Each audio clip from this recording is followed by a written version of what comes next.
आइए बच्चों, अब हम फंडामेंटल ऑफ अकाउंटिंग कंसेप्ट के अंदर हम अगला फंडामेंटल कंसेप्ट लेके चल रहे हैं जिसको बोलते हैं कंसिस्टेंसी एजम्पशन।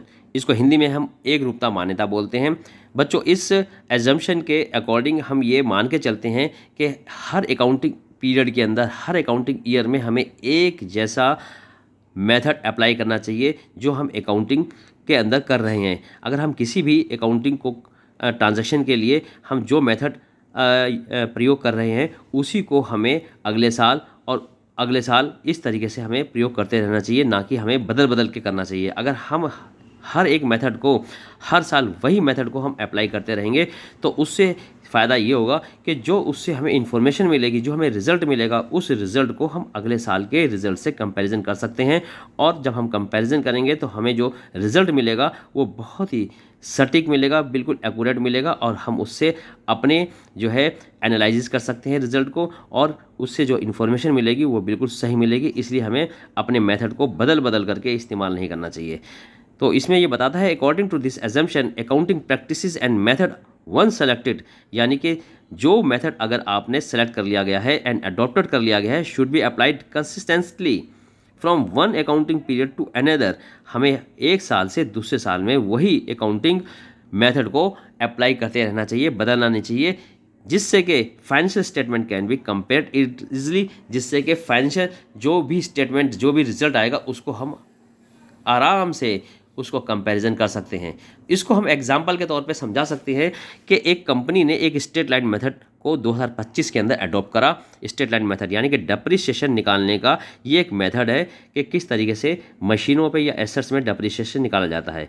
मशीनों पे या फिक्स एसेट्स पे डेप्रिसिएशन निकालने के मुख्यतः दो तरीके होते हैं, एक स्ट्रेट लाइन मेथड, एक रिटर्न डाउन मेथड। तो उस कंपनी ने स्ट्रेट लाइन मेथड को अडॉप्ट करा 2025 में, तो उसको यही मेथड जो है 2026 में भी अडॉप्ट करते रहना चाहिए और 27 में भी अडॉप्ट करना चाहिए, ताकि जो इससे रिजल्ट 25 में आया और जो 26 में जो रिजल्ट आया उसको वो आराम से कंपेयर कर सकता है, क्योंकि उसके अंदर यूनिफॉर्मिटी आएगी, एक रूपता आएगी और जो रिजल्ट आएगा वो बिल्कुल सटीक आएगा।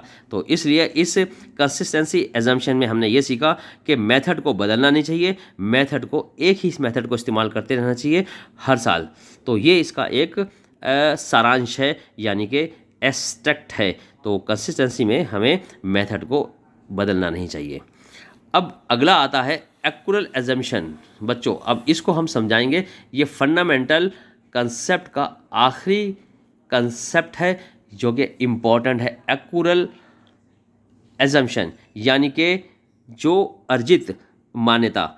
अगर इस एजम्पशन के आधार पे हम ये डिस्कस करते हैं कि कोई भी फाइनेंशियल ट्रांजैक्शन का रिकॉर्ड अगर हम बिजनेस में करते हैं तो हमें उसी डेट को करना चाहिए जिस डेट को वो ऑकर हुआ है, यानी जिस डेट को वो अर्जित कर ली गई है। बेशक उसका रुपया या उसका पेमेंट किसी और दिन आए या किसी और दिन उसका पेमेंट किया जाए या रिसीव किया जाए, उस पर कोई ध्यान नहीं देना चाहिए। वो मान्य नहीं है, वो किसी भी तरह से एक्सेप्टेबल नहीं है, बल्कि हमें एक्सेप्ट उस डेट को करना चाहिए जिस डेट को वो ट्रांजैक्शन जो है बिल्कुल फिजिकल रूप में हुई है। According this assumption, a transaction is recorded in the book of accounts at the same date. हमें इस मान्यता में, इस assumption में ये मान कर चलना चाहिए कि कोई भी ट्रांजैक्शन हमें उसी डेट को हमें करनी चाहिए जिस डेट को वो ऑकर हुई है, जिस डेट को वो घटित हुई है, यानी कि जिस डेट को वो अर्जित हुई है। Not when cash is received. इस चीज़ पर ध्यान नहीं देना चाहिए कि पैसा मिला या पैसा चुकाया है कब।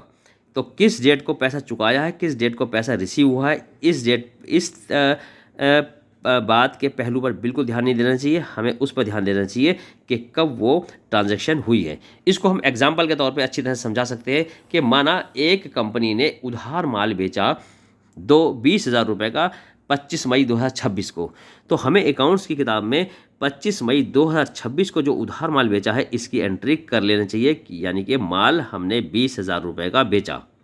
अब इसका पेमेंट जो है 5 जून को मिला, तो हमें 5 जून को जब इसका पेमेंट मिला, इस पर हमें बिल्कुल गौर नहीं करना है कि 5 जून 2025 तक हम इंतज़ार करें या 5 जून 2026 को हम इसकी एंट्री करें। हम बिल्कुल किताबों में 25 मई 2026 को ही 20,000 रुपये की एंट्री कर लेंगे जो उधार माल बेचा।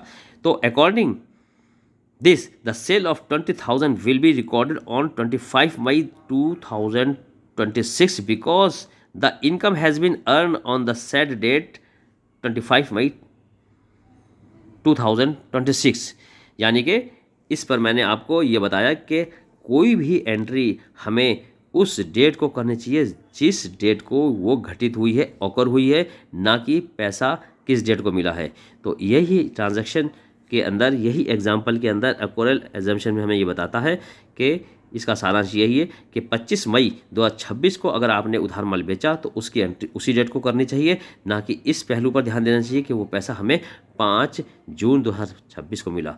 तो ये एक्यूरेल एजम्पशन हमें ये सिखाती है। तो बच्चों, ये गैप का जो फंडामेंटल अकाउंटिंग कंसेप्ट हैं, ये 3 मैंने आपको बताए हैं और ये 3 ही बहुत ही इम्पॉर्टेंट है। यूटी में एग्ज़ाम में इसमें से एक ज़रूर आएगा, इस पर आप ध्यान देना और ये बहुत इंपॉर्टेंट है। और मुझे उम्मीद है कि फंडामेंटल ऑफ अकाउंटिंग कंसेप्ट आपको बहुत अच्छी तरह से समझ में आ गया होगा। अब मैं आपको डिस्कस करूंगा अकाउंटिंग प्रिंसिपल के बारे में।